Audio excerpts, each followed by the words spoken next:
Okay, back in the room, as it were, to the Hawkstone International. Remember to like and subscribe, please.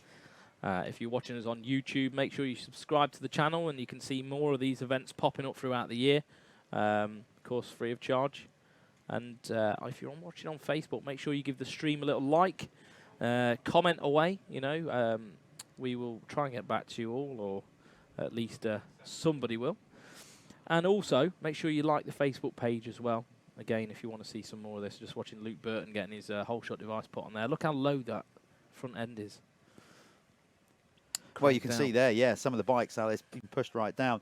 This is the MX1 class ready to come out. You can see at the dead center of the screen at the top, Thomas Kier Olsen on his new KTM ride.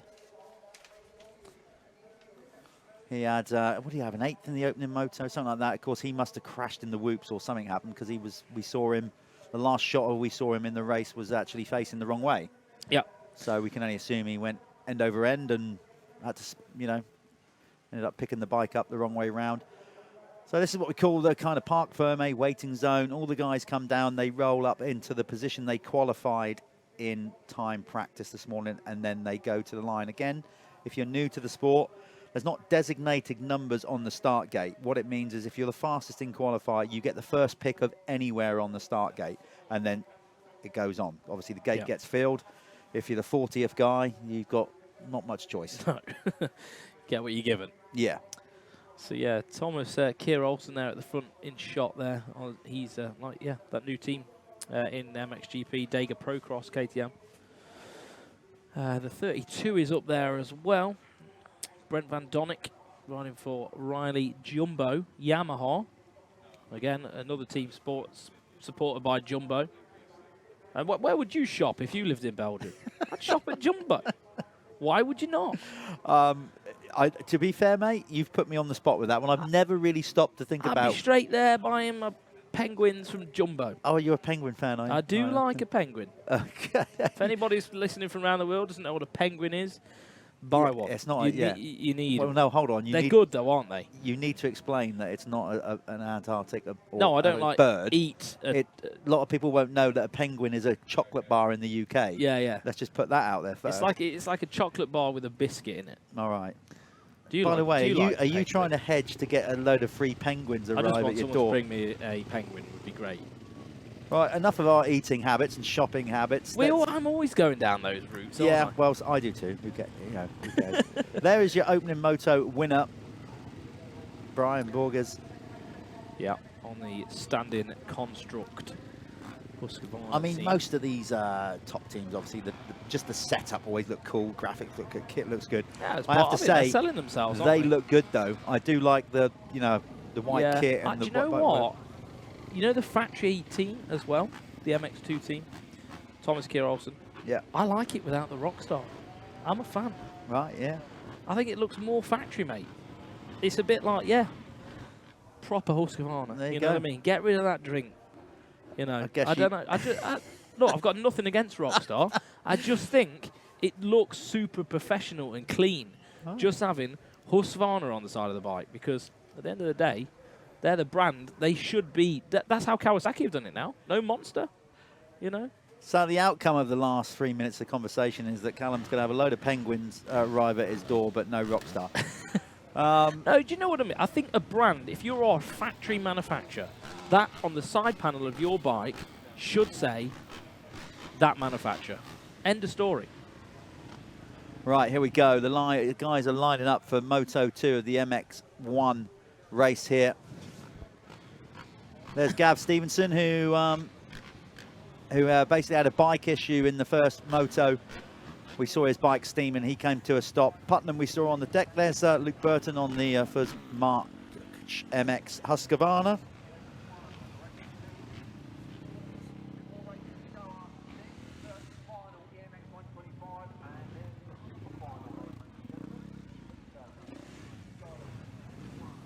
There's the AJP gas rider coming right down the end, actually staying out of trouble. As you can see, MX1 Moto 2, yeah, is what we're on. So we're going to have a 125 race after this. Obviously, we've got to get through this first, 25 minutes plus 2 laps. Then it will be the third EMX 125 race. That should be coming off the line at 10 past 3. We might be running a little bit behind schedule here, not too much though.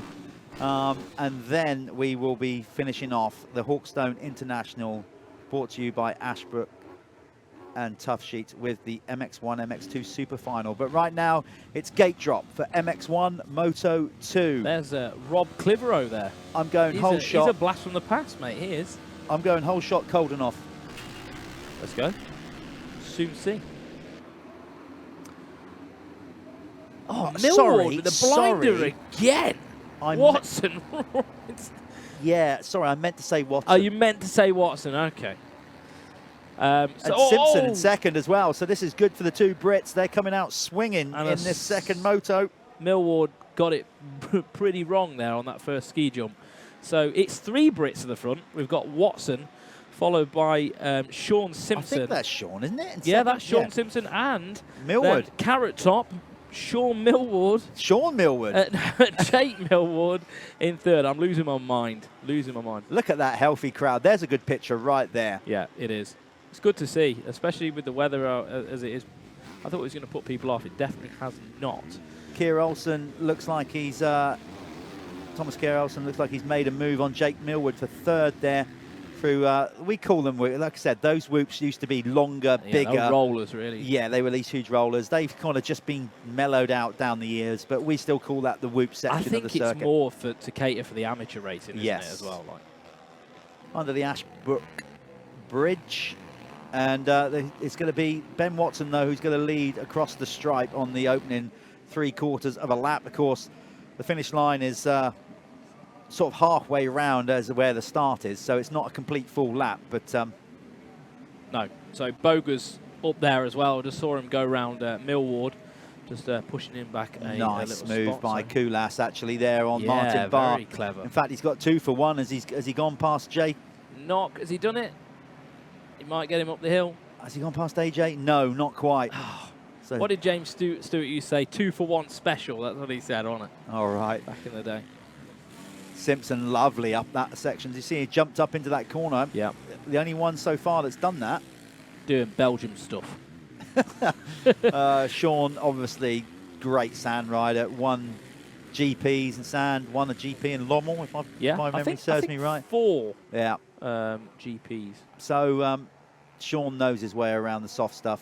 His practice track up in Scotland, very much sand-based.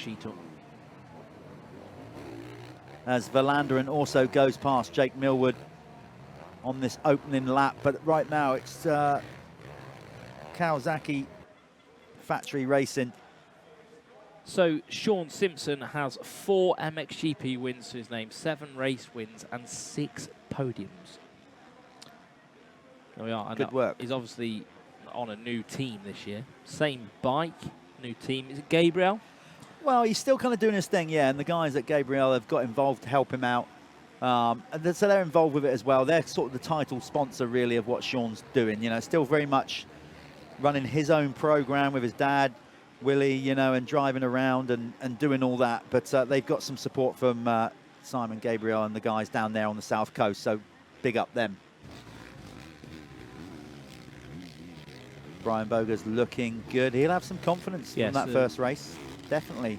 You know, there was a mistake made, but he was there to pick up the pieces and win it, and he looks good on that Husqvarna. So there we go. Watson in the lead. Just to make sure I cover that as well. Oh, look. See? Just every time. It's just so difficult. Just put your mouth closed. The minute you pick up a rider, they do that. So Sean Simpson's team is Gabriel KTM, fueled by Dice Carriers 24. So there we are. Well, Sean, obviously, to make it work, has got a lot of sponsors, you know, as privateer effort, and he's got to give them all some love and feedback, because he knows, he's been around long enough to know without their support he wouldn't be riding. What I'm excited about Sean Simpson this year is the fact that I think that Luke Burton gone down there. What I'm excited about Sean this year from a British perspective is obviously he's not doing Grand Prix this year. He's got a young family and all that. And we had this conversation yesterday, which we showed in the lunch interview, the interview. He can now sort of focus. He even admitted it. He can he can focus on like peaking at the right time for all Yeah, the yeah. UK events. Yeah. And I know he desperately wants to win another couple of British domestic titles. He could do it. I think he could do it as long as he wasn't doing GPs. Yes. I think if you were doing GPs, no chance. You're too tired. Too much going on, too much travelling. And I know how Sean does it. He's in that Sprinter van, driving all around Europe, not through choice, No. through the fact that he doesn't have £1 million in the bank. You know, it's one of them things. It's a very tiring prospect to be going GPs, domestic. So I think he's doing the right thing. Stay domestic, get a few more years out of the job. Yeah. Why would you not? And that's where obviously, you know, British rider, he's got more chance of picking up British sponsorship and doing that if he's riding at home. Particularly, of course, if we're going to be doing more of these live streaming events, more exposure. For example, if he comes and races the Michelin MX Nationals, he's going to get plenty of exposure on the live stream here on MX1 TV. You know, that's just why stuff I like was that. mentioning Dice Carriers, you know. Dice Carriers, they're going to love that. The guy's going to be like, whoa, Sean, here's another 20 grand. Let's go. I hope. I'm not pressuring you, Dice Carriers. Just throwing a random figure out there. Yeah, just throwing it around. No, if without those guys, then these guys couldn't go racing. So in all seriousness, we really we want to get as many mentions of all these companies as we possibly can do. Talking of mentions, seamless link there. Big shout again, once again, to Beer and RFX. And look at that right on cue, the title sponsors of this event, Ashbrook and Tough Sheets Building Products. Thank you guys for making this event happen. There's a lot of people, cold as they are, will go home from this weekend glad that the Salop Club have laid on this event. It's you know, we've all been stuck indoors for too long, let's be fair, over the last couple of years for whatnot. And it's just great to be back at the races, and it's always great to kick off the UK motocross calendar here at the Hawkstone International, run by the Salop Motor Club. So big up everybody involved. Thank you. I hope everybody at home or wherever you are in the world watching this on your smartphone, your tablet, sat on your sofa, wherever you are, you're enjoying the race action here from Hawkstone. I know we are. It's great to be back doing this, and it's great to be back at the races. So Coldenhoff moving up the order, up into 10th now. Terrible second moto for Glenn. So struggling to pick back through. So Bogus just behind him. Marty Barr, though, in 12th. I'm saying it's terrible for Coldenhoff to be there. Marty Barr probably be a bit happier with that, being a bit closer to the top 10, the Irishman. Yeah. I cannot see, of course, we're only going down to the top 20 on our timing. Haven't got the speed hive timing like some of you guys might have at home, just because really struggling with his phone signal here. But I can't see Jake Nichols anywhere in that top 20. No, he was there earlier on. I think he was around 15th, so even back to 27th there. No, so maybe out the race, who knows? Yeah, so not gone so to plan, I guess, for the Crendon Fast Track. Yeah. Now, obviously, with Hitachi as well, support for Dave Thorpe's team. Yeah, Hitachi's spreading it all over the place. Yeah, so just Jake from that team opting to come and ride here at Hawkstone. Tommy Searle deciding to sit this one out. He's only concentrating on the domestic stuff. I think Jake just feels like he needs some ride time.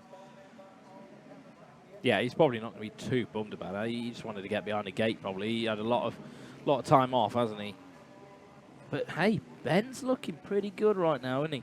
I think Sean's going to be feeling quite comfortable here for a bit of a charge, though, don't you? Yeah, look, he's right there.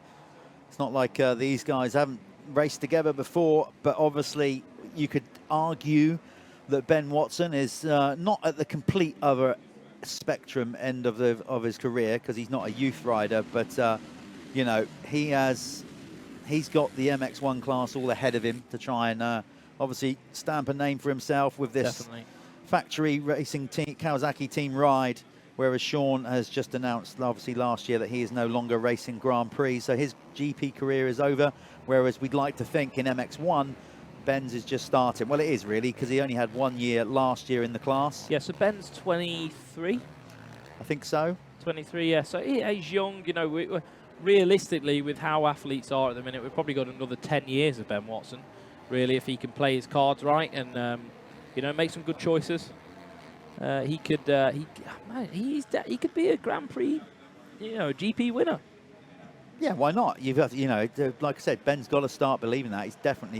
He's got the skill set, you know, to go on and be a world champion. That is Without always doubt. a massive ask, particularly in MX1. But it's one of those ones, isn't it? It's just confidence. There's so much to it. Ben Watson is definitely a confidence rider. Things are going well and he's feeling good. Like I said, Callum, if he goes out and wins a race this year, then the kind of floodgates open a little bit, because you're then like, okay, I can win a race. You know you can do it. I can win a race. It happened with Romain Febvre, didn't it? 2017, did he? Something like that. He started winning. Oh yeah, and then boom, he was there. And you know, when you're lining up on that gate and you look left and right, you've got to want to know that you are lining up to win in order for that to happen. So Ben just needs to build on this, you know, confidence. Simpson is not going away though. Sean he's Simpson not. is He really right there. I love that kit. He's easy to spot from a commentator's point of view. It's easy to spot with his riding style, mate. Like, it's just Sean. Yeah, so this is good. The two Brits pushing each other along. They've gapped Thomas Gehr-Olsen a little bit. It's out to about, well, Simpson has got about a 3-second gap over Olsen behind him. Van Donnick. Did you see how he kept that bike on the gas on that real tight corner then? Sean came through there, and it's like a 90 right, isn't it? And he just kept it lit. I have not seen anybody do that so quick all day. Yeah, these guys. So Olsen doing his best to hang with them, but he's kind of a little bit in no man's land, really, at this stage. He's 3 seconds off the rider in front. The nearest rider behind him is Van Donnick, another 3 seconds back. Not huge margins, but still kind of just enough on track out of sight where you're not getting that toe off the rider in front. Coldenhoff there, just picking another one, just going past Millward. I'm just looking at the timing at the side of the screen. So Glenn Coldenhoff up to 8th now.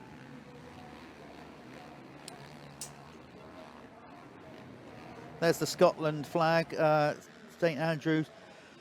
Well, basically, the Scots always come out and oh, there we go. A mistake. So Watson falls out of the lead, tucks the front end again, we're assuming, coming out of that, because the rear end was still in the berm, as it were. So I don't think the rear end stepped out. I think he just dug it in too deep, lost the front. So Ben Watson falls out of the lead. Sean Simpson is your new race leader. Yeah, Watson now falling back to, he'll be back in 3rd, won't he? I imagine Thomas Gehr-Olsen would have got through there. So Glenn Coldenhoff, the Yamaha team name is Monster Energy Yamaha Factory MXGP. Trying to get these names right. Don't want people telling us off. Nice over there, Sean. Lovely, sticking right to the left, then sweeping in nicely into that corner. Again, loads of experience riding in sand, particularly wet sand. Sean has put endless hours in riding in these kind of conditions.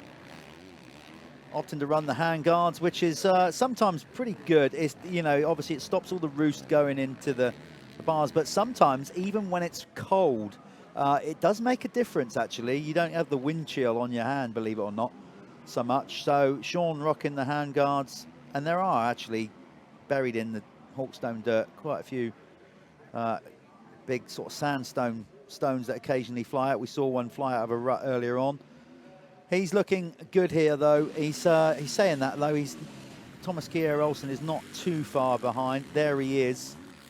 So Thomas will fancy a bit of this now. And then Brent Van Donnick is a rider on the charge. He is closed in on both of those riders ahead. But he, as you saw coming into that corner there, that Yamaha is starting to smoke or steam a little bit. Looks like it could be steam and not oil. Yeah, but when they get hot, they do start losing power. You know, you can start burning. It could be that they're using the clutch too much. A few factors go into that. It's not necessarily always one thing, is it? Like, because you can start, like you said, either have oil or steam. You know, a bit of both. It's all going wrong.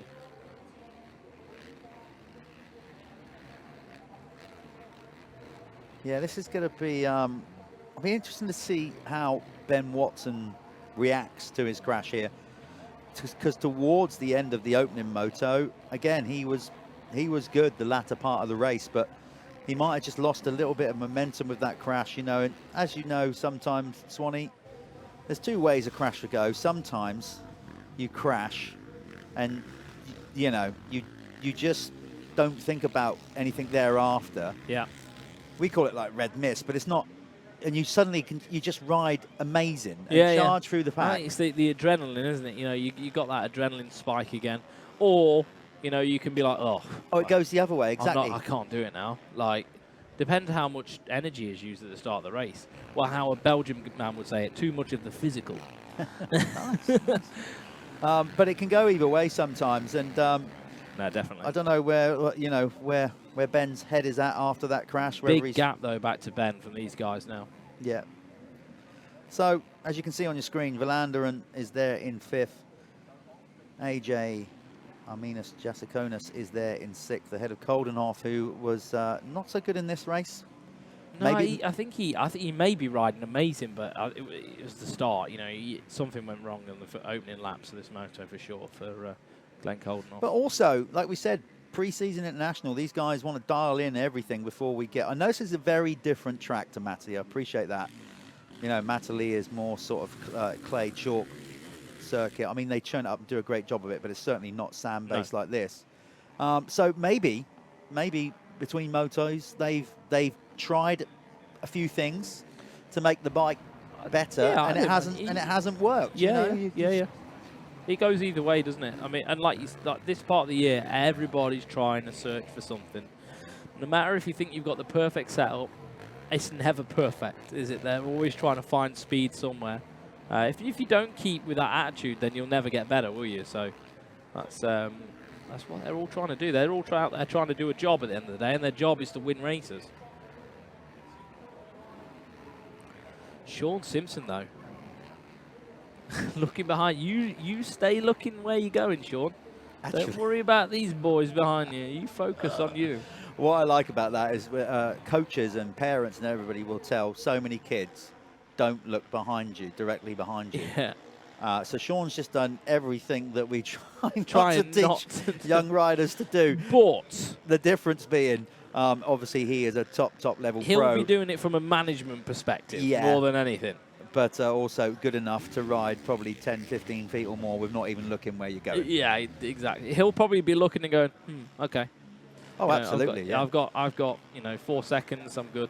As we said earlier, if you're new to this sport, these guys are not in communication with their pit crew. It just doesn't happen in the sport of motocross. You'll see they're coming around to what we call the mechanics area, the pit signaling area. I think all the pit crew would hear it. Yeah, there'd be a lot of that. Why. Yeah. So these guys just have to, they literally get messages lap on lap every time they come round. And as we said, the pit board is not that big. They normally just, you should see it now. They normally just give them like their lap times or the differences between riders, maybe a short word of encouragement. You can just see the board to the left behind the timing screen, just getting pulled in there by Ben's mechanic. Yeah, that will normally have like, I don't know, lap times on. Few words of encouragement maybe. A lot of the riders will forget to breathe, things like that, relax, so you'll have a little bit just reminders, really, just gentle reminders. There's not a lot else that you can do, is there? No, it's knowing what to do as well. Like I can honestly and genuinely say my brother was my mechanic for most of my career. Obviously did an amazing job with us as a family, but every so often I'd get the board put out, say like breathe, and I found it the most infuriating thing in the world. Yeah. For me, I'm like, what do you think I'm doing? Holding my breath the entire race? I get it. But I knew what he was coming from, but I just found it so like... He's trying to say chill. Yeah. So Simpson, good lap, that last lap around. He managed to just, he had that little look behind him, and I think he thought, right, I'm going to up the pace now, and it looks like he has somewhat. Oh no, take that all back, because whatever he gained when he crossed the line, Thomas Kier Olsen has now gained it all back in just half a lap.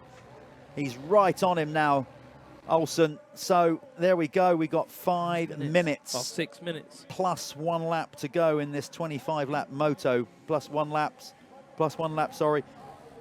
And Simpson's going to have to work hard here then to keep a hard charge in. Thomas Kier Olsen behind him. He is virtually alongside of him as they go round the far as bottom left-hand end of the circuit for those that have ever been to Hawkstone. Yeah, I think Olsen looks Oh, a bit but more look at Van comfortable at Donnick. this- Oh, God. Just come from nowhere and he's going to go into the lead, isn't he? I thought Van Donnick had lost it then. That was so close. Yeah, he's done it. He's up the inside You of Sean. just talking about the 2-for-1 deal. He has literally just done that. He has launched into that sandpit and picked them both off in one sitting. Well, that's what we were talking about, isn't it? The difference with doing that and not doing it. It's got to be like, I mean, the speed that you can carry after it, it could be over a second. Oh, it's just doing that. definitely over a second gained. As proven there, because he entered, He's gone. he entered that section in third. Yeah. And just by jumping into that hole where the other two ahead of him wasn't, and now he's in front. It's a big advantage. He did nearly come off, though. Admittedly, but fortune come off. Fortune favours the brave. So Brent Van Donnick on that Riley Jumbo Yamaha support MXGP team. Yeah, Van Donnick looking good. Of course, Brent did a season. Well, he picked up a couple of injuries and didn't complete the whole season racing in the UK. But he was with us, what was that, a couple of years ago, wasn't it, before COVID? Did he ride for the factory MX2 team? Yes, I think sometime back. So, yeah, looking good, Van Donnick there, as he's just blasted into the lead. Yeah, he's looking really good. Where was this man in the first one? Oh, results. Where have we got them here? I can't remember. Is this, I think this is qualifying we've got. Yeah, well, we have to pick that one up. But, yeah, he might be on for a good one, eh? Yeah, for the overall, we're going to find out, obviously, at the end of these races. Then the top 20, as we said, in each class, move into the super final. What we'll do when this race is over, we will go and get confirmation of the overall results across the two motos, because that's the other thing. You've also got to wait a little while because there's sometimes penalties, etc. So obviously it's always initially when the race is finished. That's the provisional. Still trying to find his way past Sean Simpson. That Gabriel. There you go. That's the he's difference. That's the difference. Sean hung it up, and TKO following the line then of Van Donnick. Both of them realised that they got turned over their last lap around, so both of them changed their line. Sean was a little bit tentative, I guess. Yeah, I think TKO's just riding with a little bit more, I don't know, confidence. Sean just looks a bit stiff, but that's just sometimes how Sean is anyway. He's very strong on the bike, isn't he? You know, like he sort of looks really sort of compact. TKO looks really flowy at the minute, so I think the way the track is, it just seems to be working a little bit better for him. But Sean still, hey, third. I don't think Ben's going to be able to do anything in the next 5 minutes to catch up. No, I can't see it either, but you never know. We said that in the other moto, and then it came through at the end. It all tightened up at the end when Conrad got hung up with that back marker. Yeah, so TKO on screen right now. Just got his way past the... past Sean Simpson on the Gabriel KTM. So TKO on the Dega Pro Cross KTM there. Big EMX program back in the days. That team, so they're stepping up with MX1. And good riders to do it with as well. Thomas Kier Olsen absolutely performing brilliantly over the weekend. He's been pretty good. But man of the moment, Brent Van Donnick on that Jumbo Yamaha. The Riley Jumbo Yamaha MXGP team. Brent Van Donnick really proving his worth at the moment. Not much longer of this race left. I would say 2 minutes plus a lap. You might be looking at maybe the last lap of this moto. We shall see the next time they come through the flag. Now, when the riders take their hands off in the air, they're not doing that for fun, trust me. They're doing it to just pull the tear off. There we are. There's a minute left to go. So what it is like a roll film that goes over the goggles, and they pull the little cord, and that just clears the lens. So it just pulls all the dirt off, and the roll sort of comes across their goggle, and then they've got clear vision again. 24MX, big shout out to those guys, and Hasport, some sponsors. Yeah, as we said, of the event this weekend. There's a fair few that have got behind the event, the sponsorship event. Ashbrook being, as I said, the title sponsor along with the guys at Tough Sheet. The supreme leader. But yeah, 24MX, Hasport, yep, we've got a lot of the guys out here getting involved with it. And as we said so many times before, without them, it does not happen. It can't work, can it? Yeah. So big up to them. But also the Salop Club.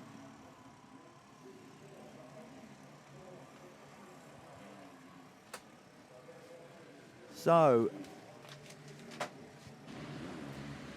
Van Donnick 4.8 seconds ahead. Nice work. Chucking paperwork around in here like a petulant school kid. Like it. Well, you were looking at paperwork from 2020.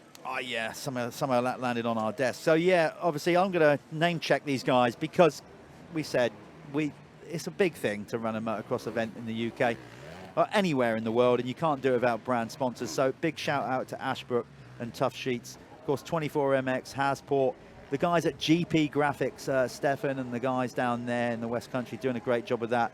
Muckoff, obviously they're down in the south as well. Alex and the crew at Muckoff getting involved. At Service, SM Pro Platinum Wheels.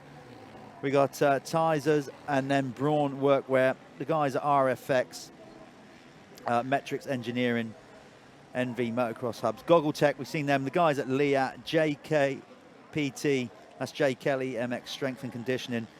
MPS, that's Motorcycle Parts Store UK, and Valley Burner. Gumpo and the guys at Townsend. Just honestly, guys, on the behalf of Salop Motor Club, thank you so much for making it happen. Time has elapsed. There we are. One to go. One to go, and we're going to have a second winner of the MX1 class here at the famous Hawkstone Park. Brent Van Donnick looks like he's going to be the man for at the moment. Look at that through there. Absolutely so gnarly. You know, if you watch that, you can't even think that's easy, can you? No way. I hope not. I'd hope not. I'm sure there's some people out there that do you know what? Come and try it. Exactly.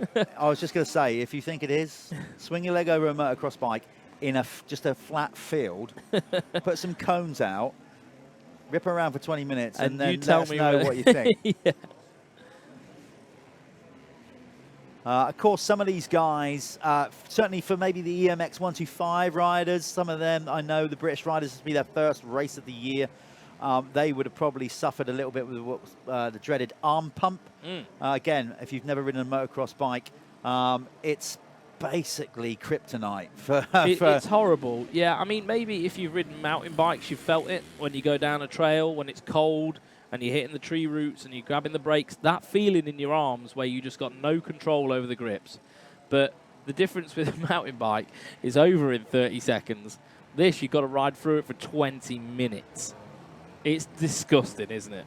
Yeah, it can... well, you never dealt with it. No, I didn't. I think you would have felt it. Everyone, at some point, you would have had tight arms. Hold on a minute. Now, let me reiterate it. Now I've jumped back on a bike after all these years. You get it? Yes. Yeah, I had it the other day. To be fair, I was out on a twin-cylinder Triumph. Nice. Was that 700 thing? Yeah. No. This is the thing. Basically, the guys at Martin Perrott and Brad Perrott, the B&H Triumph team that I'm going to be doing a few races for this year. So amazing bit of kit. Very but silly. yeah, I first time riding in a long time, so I have now experienced arm pump. Yeah. But it's down to technique though. A lot of the time, isn't it? You're doing something wrong to get it. Normally, like with not holding on with your legs and stuff. I think this time around for me, it's just fat and old. It's excessive drinking and eating might be have something to do with it. But Brent Van Donnick is going to wrap this one up here. Again, maybe shouldn't be saying that because he's nowhere near. But I'm confident the way he's been launching this sensibly on the last lap. Thinking, no, thank you. I don't need to jump that this time around. I've got it. But that is what won him the race. Obviously, not just that, but that was his ace up his sleeve. It was. Just lapping Rob Clitheroe there as well. He's probably not had a bad ride, Clitheroe, just being lapped there. 20th there, 195, Rob. So good ride for him, and then Bentley just in front of him. There it is then, a race win for Brent Van Donnick. Very tidily done. Definitely that move that he made in the sandpit. That's what done it for him on that Riley Jumbo Yamaha. He'll be pleased with that.